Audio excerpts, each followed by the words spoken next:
আসসালামু আলাইকুম রহমতুল্লাহ। যাহারা ঢাকা থেকে গ্রামের দিকে আসার জন্য রওনা করতেছেন, চিন্তাভাবনা করতেছেন, তাদের জন্য একটি পরামর্শ হলো, গ্রামে প্রচণ্ড পরিমাণ কিন্তু শীত পড়ে। আমি গতকালকে চলে এসেছি ঢাকা থেকে গ্রামে, কিন্তু এখানে এসে দেখি যে রাতের বেলা এত পরিমাণ শীত, ল্যাব গায়ে দিয়ে ঘুমাইতে হয়েছে। আর আপনারা যারা লঞ্চ যোগে ঢাকা থেকে গ্রামে আসবেন, মেহরবানি করে একটু হালকা পাতলা গরম কাপড় সাথে করে নিয়ে আসবেন।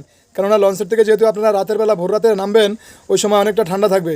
তো লঞ্চের থেকে নাইমা বাড়িতে আসা পর্যন্ত যদি শীত লেগে যায়, শরীরে ঠান্ডা লাগবে, আপনারা অনেক কষ্ট পাবেন, অসুস্থ হয়ে যাবেন, জ্বর হতে পারে।